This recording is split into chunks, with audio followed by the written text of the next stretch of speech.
추수감사 주일입니다. 예수 그리스도께서 하나의 미랄이 되어 땅에 떨어져 죽어주심으로 그 많은 열매들, 즉 생명이 탄생하게 됐는데, 저와 여러분이 그 30배, 60배, 100배의 열매 중 하나로 예수님께로 돌아오게 된 것입니다.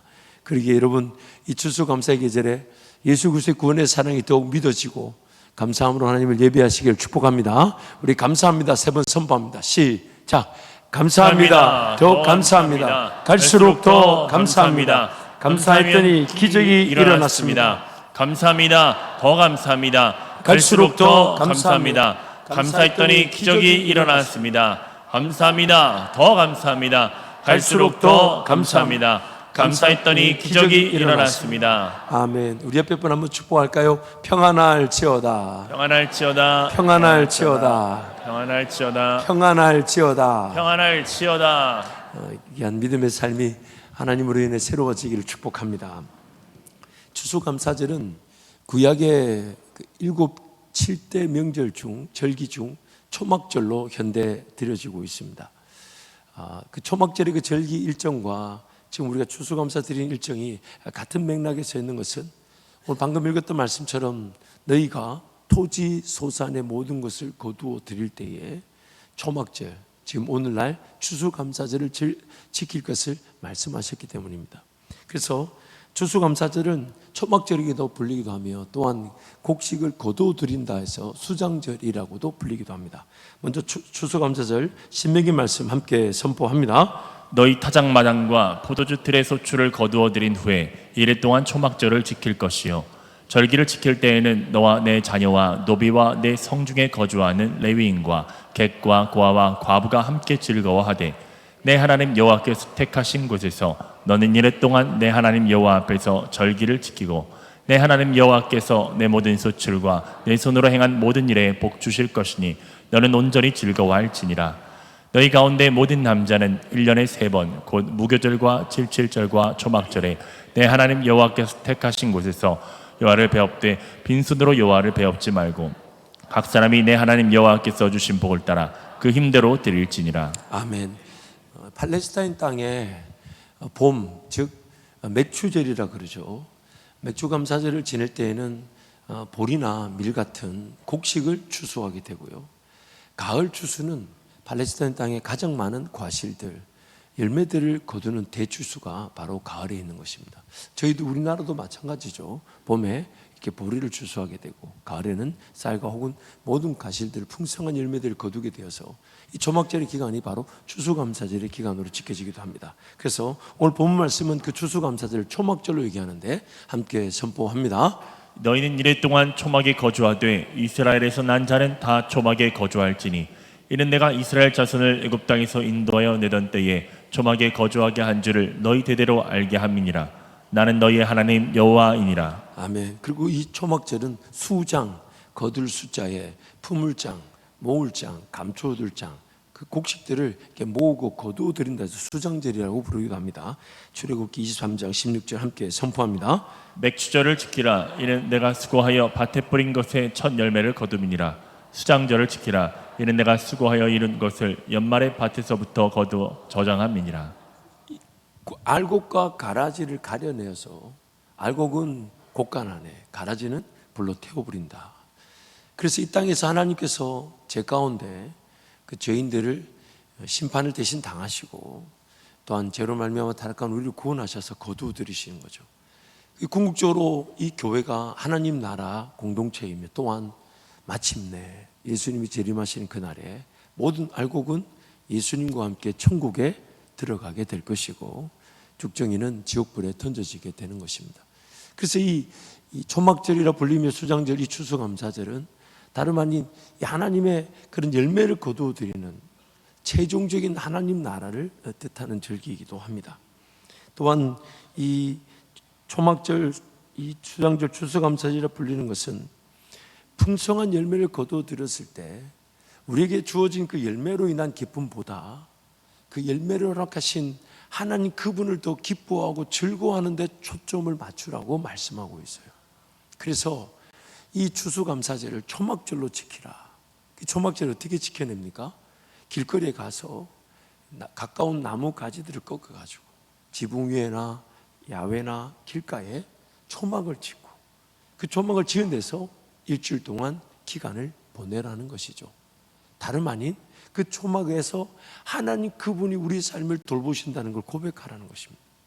풍성한 열매가 있고 풍성한 수확이 있지만 그것들을 잔치를 벌이긴다기보다는 그 풍성한 수확과 열매를 허락하신 분이 하나님이시기에 하나님 그 한 분께 감사하는 절기가 될 수 있도록 일부러 풍성한 수확과 열매들을 벌이는 잔치보다는 초막을 짓고 거기에 일주일 동안 기거하는 거죠.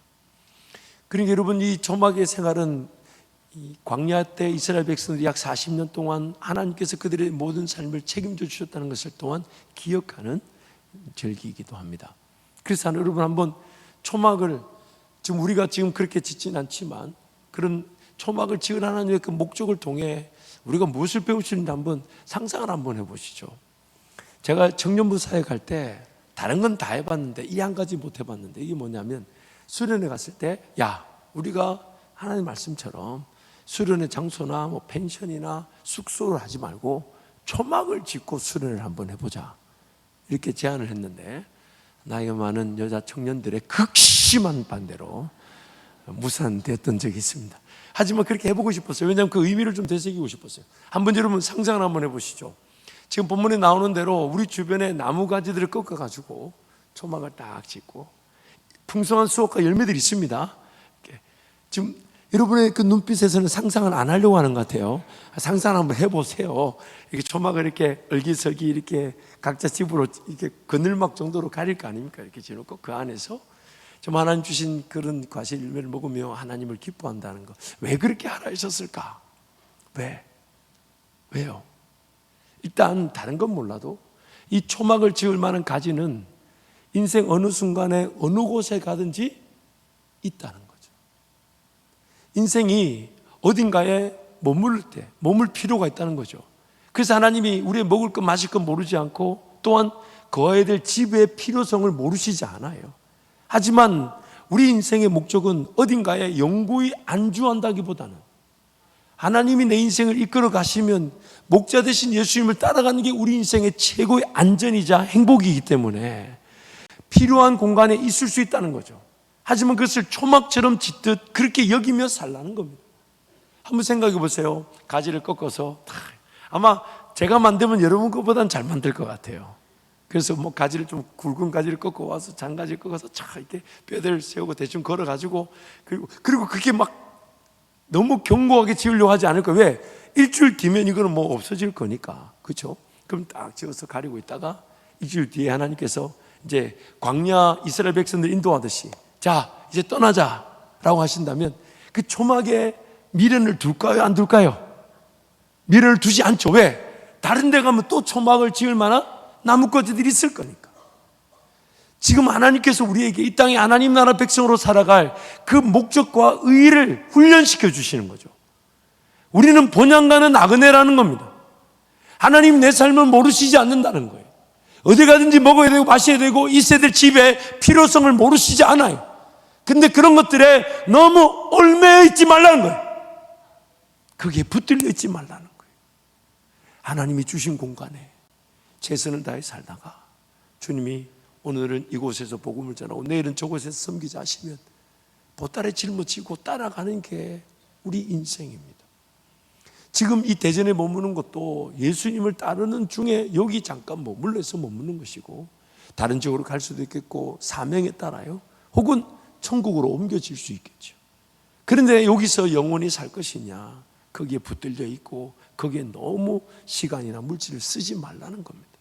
하나님께서 책임져 주신다는 거예요. 하나님께서 책임져 주신다는 거예요. 그래서 이 초막절, 수장절, 추수감사절은 다름 아닌 천국을 미리 맛보는 겁니다. 천국에서 우리 하나님과 영원한 동행의 삶을 살 때 이 땅의 그 어떤 것에도 얽매이지 않고 이 땅의 그 어떤 필요처럼 천국에서 그 필요를 느끼지 않을 것이며 하나님 한 분이면 충분함을 고백하는 것.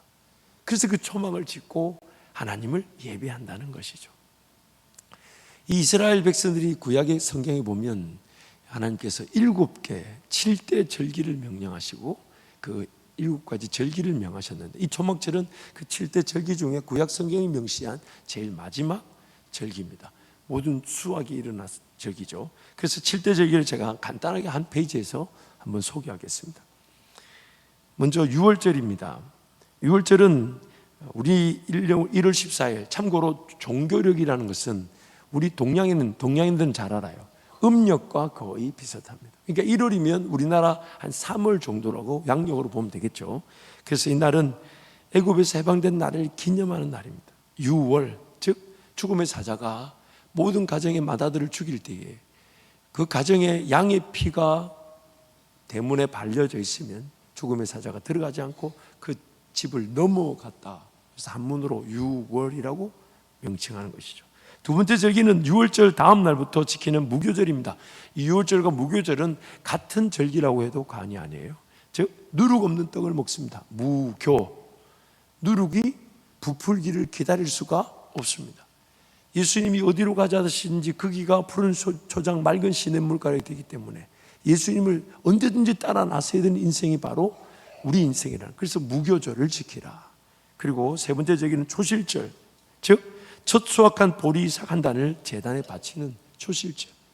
그리고 네 번째 절기는 칠칠절, 맥주절, 오순절, 즉 첫 수확한 밀을 성전에 바치는데, 이 초실절로부터 50일째가 된다 그래서 77에 49죠. 그렇죠? 50일째.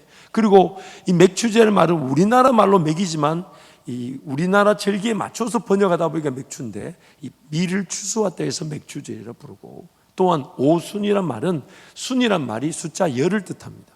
그러니까 오순이니까 50일이 되는 거죠. 그래서 첫 수확한 날부터 50일이 되는 밀을 수확하는 날, 그리고 이 오순절 날에 성령께서 임하셨죠. 그래서 성령 강림절이라고도 합니다. 다섯 번째, 나팔절, 말 그대로 우리나라의 설날과 같습니다. 그렇죠? 나팔절. 그리고 여섯 번째, 대속죄일. 이것은 1년에 딱 한 번 성소와 지성소로 나뉘어져 있는 그 성막의 성전에 대제사장이 온 백성의 죄를 회개하고 용서받는 욤키푸르, 대속죄일.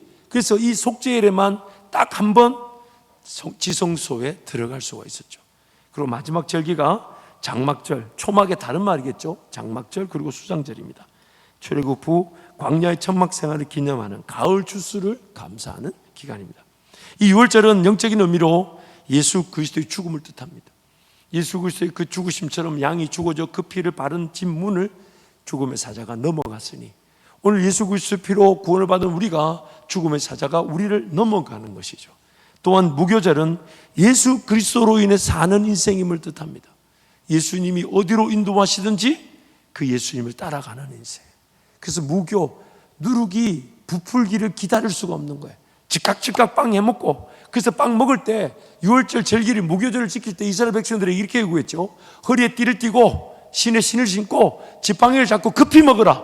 이는 여호와의 6월절이니라. 즉 우리의 구원은 예수를 믿고 난 다음부터 즉각적으로 예수님을 따라가야 합니다.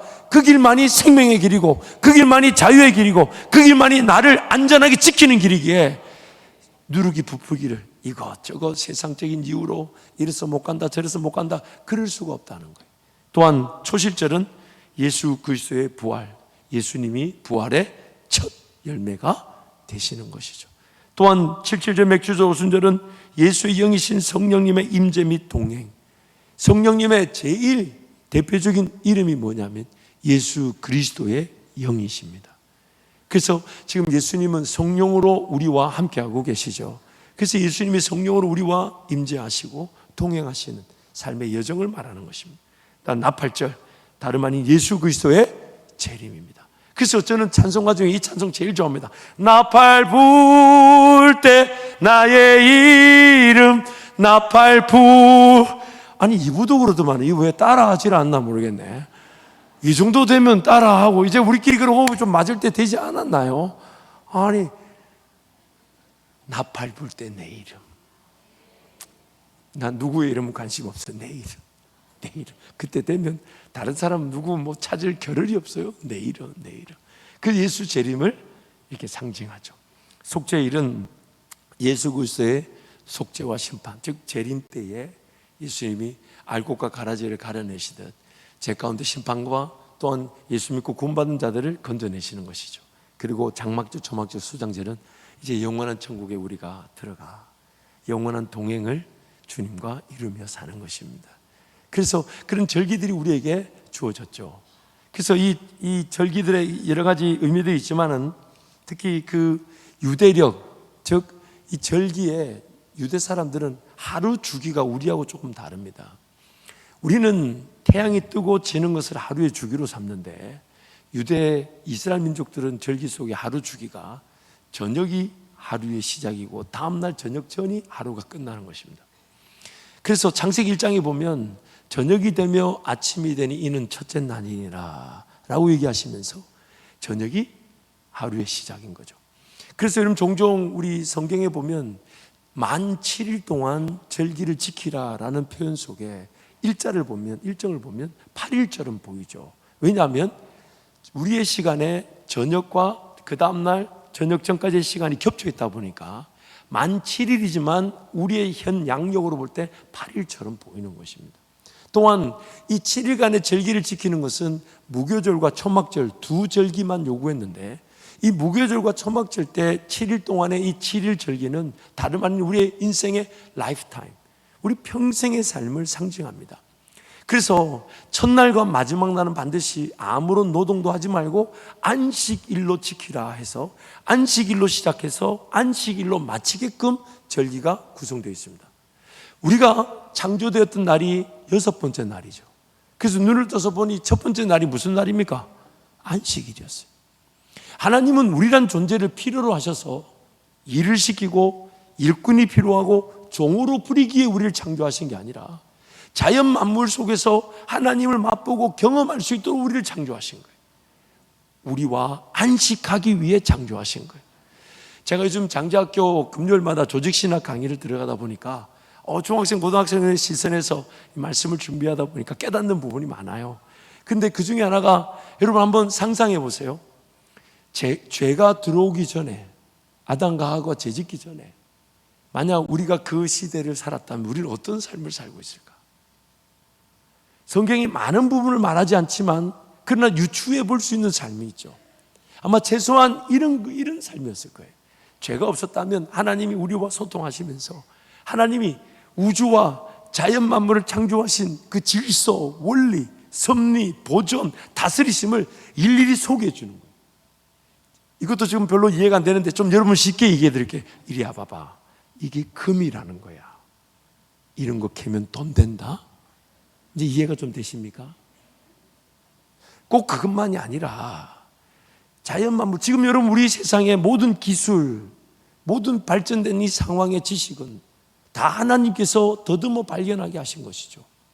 우리에게 선한 것들은 다 하나님이 주신 건데 그러면 우리가 자연 만물 질서를 보면서 야 이런 건 먹어야 돼, 이런 건 못 먹지만 그러나 이렇게 쓸 수가 있어. 지금 우리에게 전해져 있는 그 무궁무진한 그 노하우들, 그 하나님이 우리에게 다 알려주고 싶으셨던 거거든요. 그래서 우리는 그것을 들으면서 야 하나님 이런 건 이렇게 심고 그 심고 저쪽에 설명을 들으면서 한 며칠 갔다 오니까 이것이 자라가지고 열매가 막 맺혀져 있어. 그래서 열매를 거두어서 그 옆에 땅에 또 심고 그것이 오늘 하나님 우리에게 창조의 세계를 관리함으로 땅을 차지하고 땅을 정복하고 땅에 하나님 나라를 이루는 그 은혜의 원리였던 것인데 우리가 죄로 말미암아 하나님을 거절하고 불순종함으로 그 은혜를 누리지 못하고 가시덤불과 엉겅퀴, 잡초 이런 걸 피할 수 없는 땅을 개간하느라 수고와 헌신을 피나는 노력을 쏟아붓고 있는 것입니다. 그래서 하나님은 지금 우리를 처음 지으셨을 때 안식하자고, 그리고 그 안식의 기간이 끝나면 최종적인 안식에 들어가 영원한 천국에서 주님을 즐거워하는 것입니다. 그래서 그 절기를 우리에게 지키라라고 말씀하셨다. 특히 그 7개 절기 중에 3개 절기는 모든 남자들이 반드시 예루살렘으로 올라와 그 절기를 지키라라고 명령하셨어요. 그 절기가 뭐냐면 6월절, 즉 무교절과 그리고 7.7절, 즉 이 오순절과 맥주절이고 또한 초막절과 장막절과 추수감사절에 모든 이 백성들이 다, 특히 남자들은 무조건 다 올라와야 돼. 그리고 올라오게 하실 때 빈손으로 오지 마라 그러셨어요. 왜냐하면 지금 이 3대 절기의 특징이 뭐냐면 다 수확을 거두는 때입니다. 맥추절과 초막절이 보리나 밀이나 혹은 각종 과일의 풍성한 열매를 거둘 때이기 때문에 하나님께 달려와 하나님의 절기를 지키라는 것이죠. 그래서 사도행전 2장에 보면 사도 베드로가 일어나서 설교를 할 때가 오순절이었고, 그때 3,000명, 4,000명이 예루살렘에 그 많은 수가 있었던 것은 다름 아닌 예루살렘의 절기를, 오순절 절기를 지키기 위해 모든 어떤 남자들이 다 모여들었던 때에 복음이 전파돼서 예수를 믿는 교회가 생겨나게 된 것이죠. 그래서 하나님께서 3대 절기는 반드시 모든 예루살렘에 와서 반드시 지켜다오 라고 이야기하시면서 우리에게 은혜를 약속하셨어요. 출애굽기 34장 23절 24절 함께 선포하겠습니다. 너희의 모든 남자는 매년 3번씩 주 여호와 이스라엘의 하나님 앞에 보일지라. 내가 이방 나라들을 내 앞에서 쫓아내고 내 지경을 넓히리니 내가 매년 3번씩 여호와 내 하나님을 뵈려고 올 때에 아무도 내 땅을 탐내지 못하리라. 아멘. 세 번의 절기를 지키기 위해 예루살렘으로 가야 한 그 여행을 두고 있다면, 그래서 여행을 위해 어떤 일터와 가정과 자녀들을 어떻게 돌봐야 될지를 염려하지 말라는 거예요. 하나님께 예배하러 오며 하나님의 절기를 지키려는 너희의 산업과 가정과 일터를 하나님이 책임져 주시겠다는 것입니다. 아무도 내 땅을 탐내지 못할 것이다. 그래서 하나님이 그렇게 절기를 지키도록 당부하셨어요. 그래서 그 절기를 통해 이스라엘 백성들이 하나님과 관계를 맺으며 살게 되는 것인데, 그러나 오늘 이 신약시대, 은혜시대, 성령시대, 교회시대라는 우리에게는 이 절기가 강요되지 않습니다. 예수님으로 말미암아 의식, 즉 제사법들은 다 이루어졌고요. 더 이상 구약의 절기처럼 우리에게 너 이렇게 꼭 해야만이 구원을 받고 너 이렇게 지켜야만이 하나님의 자녀가 된다라는 강제 조건은 사라졌습니다. 왜냐하면 예수님이 그 절기에 요구되는 모든 요구사항을 이루셨기 때문이죠. 허나 지금 이 구약의 절기가 우리에게는 강제적으로 일정과 달력에 따라 지켜져 있는 절기가 아니랄지라도 이 절기를 이스라엘 백성들에게 지키라 하신 그 정신과 의와 목적은 현재 우리에게도 동일하게 유효합니다. 그들처럼 그 날에 꼭 그 절기를 꼭 지켜야 되는 것만 아닙니다. 그 날에 요구되는 제사 제물을 가지고 와서 희생 제사를 드리고 예배를 해야 되는 강제 조건은 없습니다. 하지만 오늘 그 구약의 절기를 오늘 우리에게 율법이라는 말씀으로 우리에게 주신 것은 그것을 예수님이 이루셨기에 이제 그 정신과 의와 목적에 따라 삶을 살아가길 바라시는 거죠. 그렇다면 그 정신과 율법의 그 절기를 지켜야 되는 정신과 의와 목적은 뭘까요? 여러 가지 내용들이 살펴볼 수 있지만 제가 여러분에게 던지는 이 한 가지 질문이면 충분히 답이 될 수가 있습니다. 만약 내가 하나님을 섬긴다고 하면서 하나님께 예배하러 온다고 하면서 하나님 나라 백성으로 하나님 나라를 이루는 하나님의 자녀로 산다고 하면서 나에게 주어진 시간과 물질을 미리 구별하지 않는다면 과연 내가 하나님을 섬기는 하나님을 향한 섬김은 얼마나 안전할까요? 얼마나 건강할까요? 얼마나 풍성할까요? 여러분 이미 앞에서 설명드린 대로 여러분의 신앙은 평가당하지 않습니다. 그렇게 절기를 지켰다 안 지켰다로 여러분의 구원이 결정되지 않습니다. 그런 것들이 강제되지 않기에 하나님 무조건 기다려 주십니다. 그래서 이렇게 얘기하시죠. 자원해서 해라. 인색함이 없이 해라. 단 정해서 해라. 그것이 금액이 다른 누군가에 비교를 해볼 때 극히 상대적으로 적다 해도 하나님 그것을 탓하지 않으십니다. 단지 그것이 하나님 그분을 내 섬기는 나의 전부의 고백으로 일부분을 드리는 것인지 아니면 다 쓰고 난 다음에 내가 하고 싶은 거 다 하고 난 다음에 드리는 나의 예배 시간이고 나의 물질의 시간인지 하나님 지금 그걸 묻고 계신 거죠. 같이 예배하러 왔는데 일주일 동안 살다가 그래서 막 지쳐가지고 그래서 가보자. 오늘 또 담임 목사 얼마나 잘 준비했는가 불꽃 같은 눈으로 감시 한번 해보죠. 사실 불꽃 같은 눈도 감시가 안 돼요. 본인이 피곤해가지고 이렇게.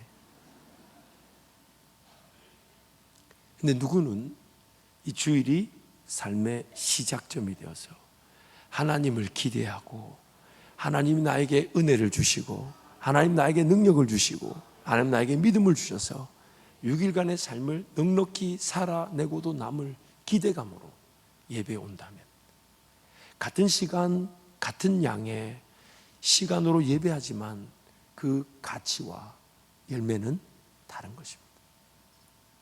하나님께서 우리에게 주신 시간과 물질을 다 달라고 이렇게 하셔도 우리가 다 못 주죠.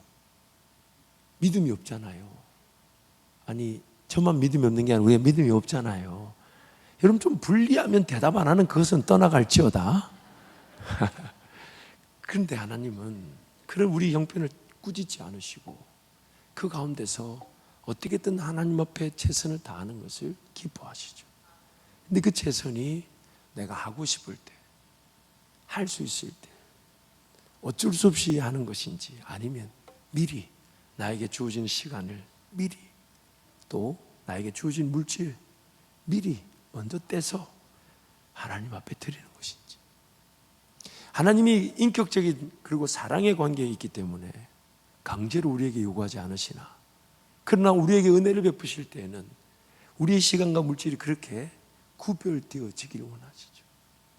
그렇게 구별되어졌을 때 하나님은 구별되어진 그 예물과 시간을, 그 예물이 돈이 필요하고 사랑이 필요하고 삶에 쓰러진 자리에서 회복이 필요한 이들을 살리시는 데 쓰신다는 거예요. 그런데 너무 놀라운 것은 저와 여러분은 마땅히 하나님께서 나에게 생명도 주시고 호흡도 주시고 만물을 주셨던, 시간도 주셨고 물질도 주신 것이라 감사함으로 드렸을 뿐인데, 하나님 그것이 누군가에게 회복의 기회, 생명의 기회, 삶의 소망의 기회가 되게 하시니 그것도 감사한데, 그걸 또 심었다고 하시면서 나한테 복이 되게 하시니 이 얼마나 놀라운 은혜입니까? 여러분, 잊지 마세요. 우리 하나님은 물질을 필요로 하지 않습니다. 세상 모든 금을 다 캐서 가져다 줘 보십시오. 하나님 뭐라 하시냐면 내가 만든 거다. 내가 만들 수 있다. 하나님은 물질을 필요로 하지 않으십니다.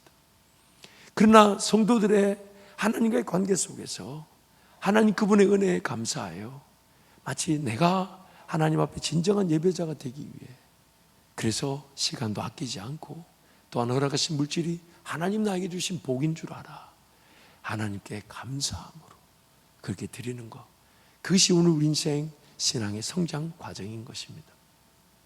사랑하는 성도 여러분, 오늘 우리는 하나님께서 무조건 기다려 주십니다. 무조건 은혜를 베풀어 주시죠.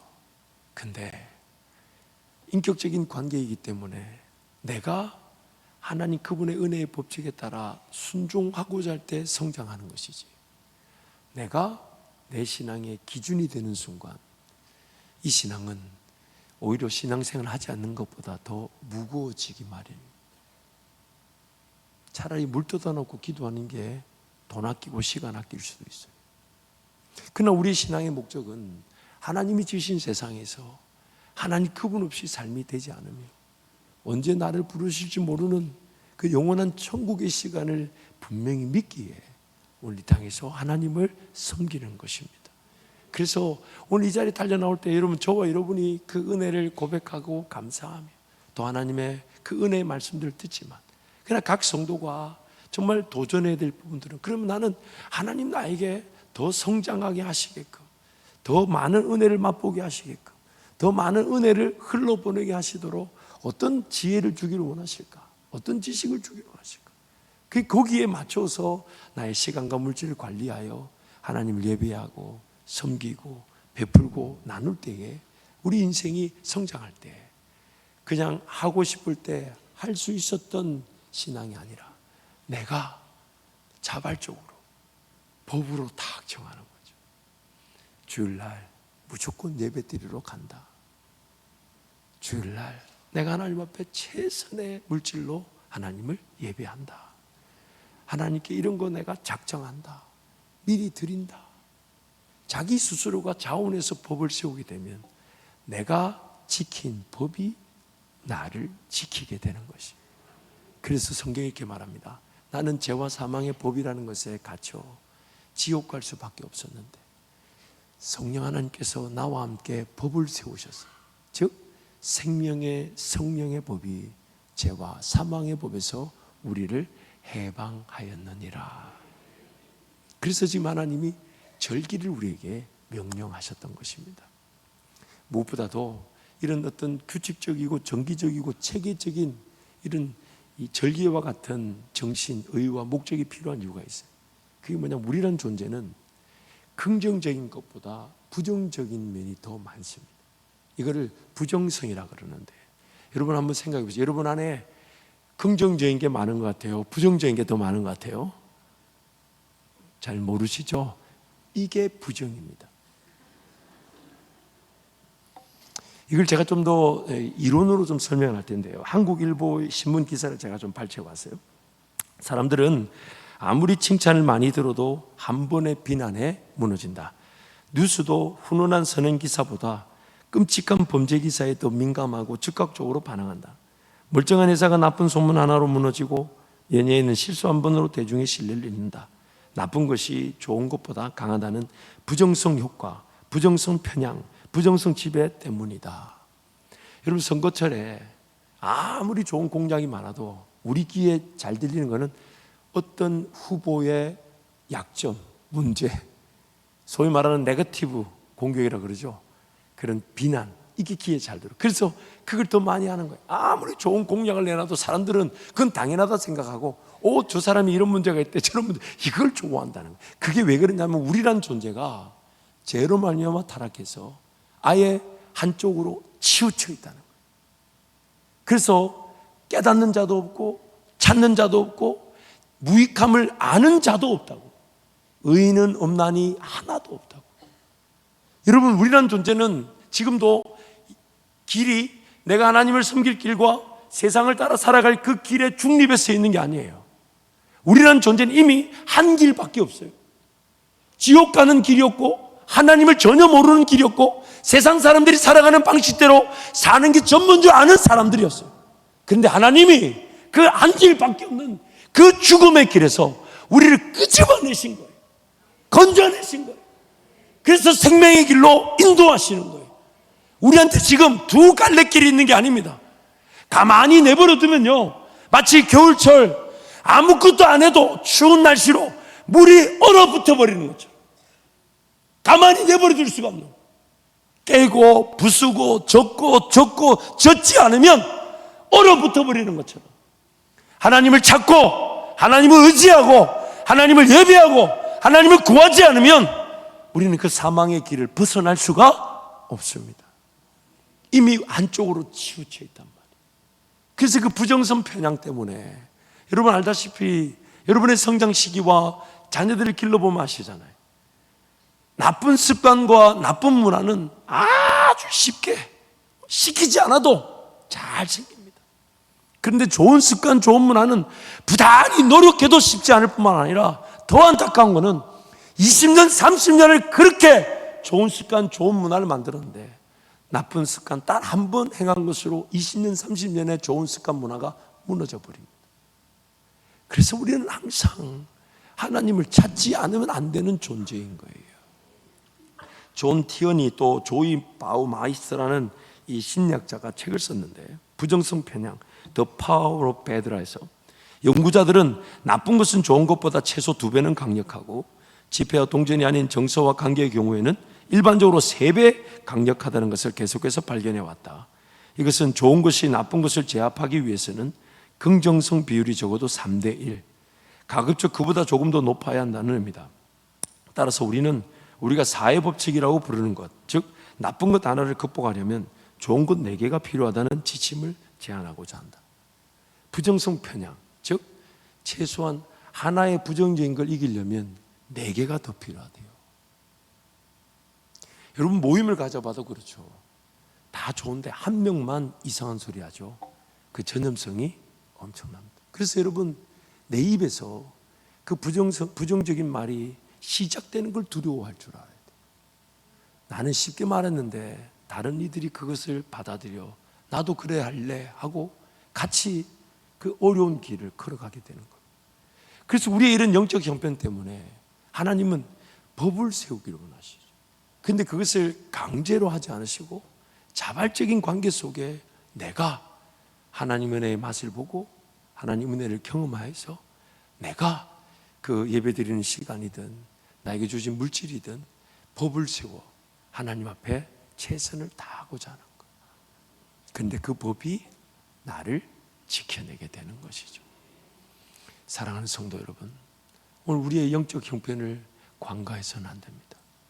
우리는 감사할 줄을 몰라요. 여러분, 예수님께서 10명의 나은 자를 문둥병자를 치료해 주셨잖아요. 근데 그 9명이 예수님께 감사할 줄 몰랐어요.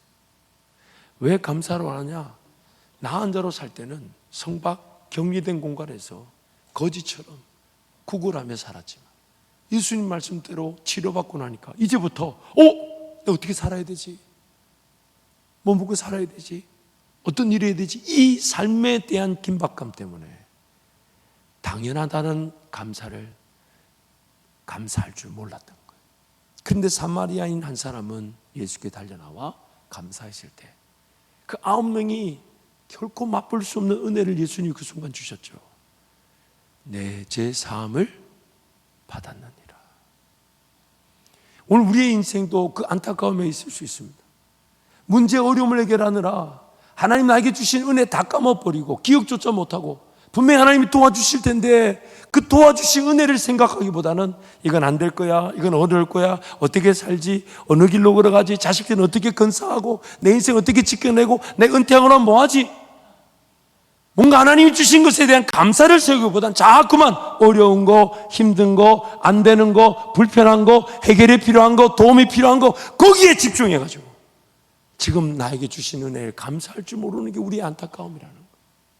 무엇보다도 인생의 최고의 문제점, 내 죄사함을 받았느니라는 하나님과의 그 관계, 언제든지 내가 죽어 천국 가게 되면 그게 인생의 최종적인 결말이자 영광일 텐데, 그런데 그 죄사함의 은혜는 맛보지 못한 채 그냥 인생살이 자체, 문제 어려움 해결하기 위해 살아가는 게 우리 신앙의 위험일 수 있다는 거예요.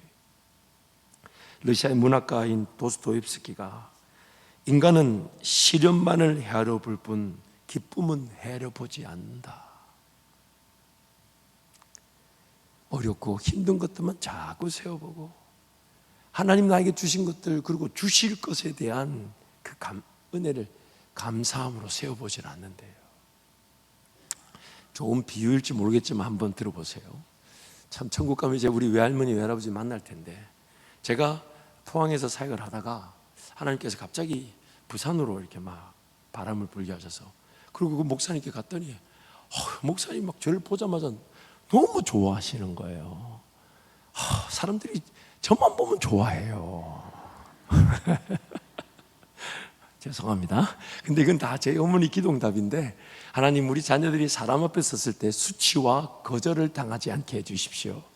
그래서 이제 목요일날 인사드리러 갔더니 당장 금요일날, 내일 평일인데 교회 가서 인사하고 주일날 오라는 거예요. 그렇게 날 좋아하시더라고. 근데 목사님 그래도 주일날 가서 인사는 하고 와야죠. 그래서 주일날 인사하고 이제 내려왔어요. 그래서 제가 그때 서울에 대학원을 다닐 때니까 이제 주중에는 대학원을 가고 주말에는 이제 부산에 교회 사역하니까 제 외갓집 외할머니 댁에서 할아버지 댁에서 이제 같이 살게 됐어요. 그러다 보니까 할아버지 할머니가 저를 너무 좋아했어요. 같이 사는 것도 좋지만 전도사다 보니까 교회에서 이런저런 간식이 있을 때마다 챙겨주잖아요. 그럼 제가 그걸 다 들고 외할아버지 할머니 갖다 주면 얼마나 좋아하시는지, 냉장고에 이렇게 막 쌓이면 좋다고, 딸 자식들 다 필요 없다고 그렇게 막 좋아하셨어요. 그래서 이제 가일이 안에 있는 늘 이렇게 그런 우리 할아버지가 그런 얘기했어요. 우리 종지 때문에 냉장고에 과일이 떨어지지 않는다. 냉장고에 무슨 뿌리가 났는지 그런 얘기를 하시면 좋아하셨어요. 그런데 이제 이 과일이라는 게 안에 들어가 있다 보면 하나씩 이렇게 곪잖아요. 그러면 우리 외할아버지는 그 곪는 게 아까운 거야. 그래서 항상 곪는 것부터 드셨어. 아깝다고, 버리게 된다고. 안 먹으면 버린다고. 근데 우리 할머니는 항상 제일 좋은 것만 먹었어요. 썩는 거 그거는 썩 버리라는 거예요. 그거 뭐하러? 그러다 보니까 우리 할아버지는 처음부터 끝까지 썩은 것만 드시고, 저희 할머니는 항상 제일 좋은 것만 드셨어요. 어느 날 또 할아버지가 과일도 그런 거 드시다가 어느 날 우유를 제가 보니까 한 열흘 정도 지났어요. 유통기한이 우유가 열흘 정도 지나면 위험하잖아요. 근데 그걸 막 드시는 거예요. 할아버지, 유통기한이 제법 지나서 드시면 안 돼요. 그랬더니 우리 할아버지 명언을 남기셨어요. 나도 유통기한이 지났다. 이야, 지금도 귀에 생생합니다. 지금도, 우유만 유통기한이 지난 게 아니라 나도 유통기한 지났다. 막 드셨어요. 정말 그 말과 그 건강과 어떤 관계가 있는지 모르겠는데, 근데 여러분 보세요. 지나고 보니까 우리 할머니가 맞아요. 저도 보면 아이고 지금 안 먹으면 버리겠는데, 그러면서 그걸 먼저 막 대하잖아요. 근데 여러분 우리 인생살이도 그래요. 하나님이 어떤 은혜를 주실까요? 하나님은 어떻게 더 나를 만나 주실까요? 하나님 어떻게 나를 더 반겨주실까요? 하나님의 기쁨은 뭘까요? 이거를 자꾸 생각하고 이거를 묵상하고 그래서 감사가 나올 텐데, 그건 자꾸 제쳐두고 안 되는 거, 어려운 거, 힘든 거, 물론 그거 무시하라는 거 아닙니다. 인생이 무시될 수 있는 문제가 있겠습니까? 하지만 그 문제 아무리 고민해보고 그 어려움 아무리 내가 고민해봐도 내 힘으로 해결이 되지 않습니다. 그러면 그 문제를 하나님께 갖고 오되, 그럼에도 불구하고 하나님 나에게 은혜 베푸시기를 원하시니까, 하나님 그 은혜는 뭡니까? 예배는 뭡니까? 찬양은 뭡니까? 기도는 뭡니까? 하나님은 나를 만족시켜 주실 것이 무엇입니까? 우린 그런 걸 자꾸 세워야 되는데 그런 걸 세지 않고 자꾸만 문제, 어려움, 시련만을 세워본다는 것이죠. 그래서 하나님께서 그 절기들을 통해서 그렇게 빠져있는 우리 인생들에게 자꾸만 하나님 편으로 돌아올 수 있도록 훈련이 되게 하시고 단련이 되게 하시는 것입니다. 사랑하는 성도 여러분, 우리는 빈손으로 왔다가 빈손으로 돌아갑니다. 언제 올지도 우리가 정하지 못했지만 언제 갈지도 우리는 모릅니다. 그러기에 이 세상의 어딘가에 영구히 안주할 것처럼 머물 것처럼 착각하지 마시고, 어딜 가든지 주님이 내 먹을 것 마실 것 거처를 책임져 주실 것이기, 그래서 그 책임져 주시는 일환으로 지금 이 대전 땅에서 그런 거처에 살고 있는 겁니다. 그러나 어린 양 되신 예수님이 어디로 가자 하시는지 우리는 그 길을 따라가는 게 푸른 초장이 나오고 맑은 시냇 물가가 될 것이기에 따라가는 것이죠. 그렇다면 오늘 우리가 자꾸만 어렵고 힘든 것, 문제 어려움에 대한 평가보다는 하나님을 더 세워보고 하나님을 더 묵상해보고 하나님을 더 의지하고 하나님께 감사할 때 그 감사가 우리 삶에 여유를 주게 될 것이고, 그 감사가 우리로 하여금 기도하게 할 것이고, 그 감사가 하나님을 더 찾게 만들 것이고, 그 감사가 하나님의 더 풍성한 은혜를 맛봄으로 2024년 이 은혜 위에 2025년은 더 풍성한 열매를 거두게 되는 것입니다. 우리 에베소서 5장 말씀 우리 3번 함께 선포합니다. 우리가 늘 사용해야 할 언어는 감사입니다. 우리가 늘 사용해야 할 언어는 감사입니다. 우리가 늘 사용해야 할 언어는 감사입니다. 아멘. 우리가 늘 사용해야 할 언어는 감사밖에 없습니다. 하나님 감사합니다. 하나님 감사합니다. 자, 그러면 이제 한번 테스트 해볼까요? 10번의 감사를 하는데 하나님 감사합니다 하는데 옆에 분이 들으니까 하나님 감사합니다 할 때 최소한 뭘 감사할지 한번 속으로 떠올려 보시면서 하나님 감사합니다 이렇게 10번을 한번 해보겠습니다. 자, 준비하시고, 자, 시작. 하나님 감사합니다. 하나님 감사합니다. 하나님 감사합니다. 하나님 감사합니다. 하나님 감사합니다. 하나님 감사합니다. 하나님 감사합니다. 하나님 감사합니다. 하나님 감사합니다. 하나님 감사합니다. 하나님 감사합니다. 10번 지났어요. 알아요. 그래서 여러분 감사의 제목을 찾느라고 하나님을 의지하게 되면 반드시 지금 당장에 풀고 싶은 문제의 해답은 주어지지 않는다 해도 지금 당장에 넘어서고 싶은 그런 문제 어려움이 여전히 큰 산과 파도처럼 인생 앞에 가로막고 있다 해도 그러나 그것을 하나님도 알고 계시기에 때가 되면 가장 좋은 은혜로 그 문제 어려움을 능히 이기게 하실 것이나 그리 아니하실지라도 오늘 하나님을 예배하고 찾음으로 하나님 은혜를 마음껏 누리는 그래서 감사밖에 할 말이 없는 우리 모든 성도가 되시기를 축복합니다. 우리 함께 찬양하겠습니다.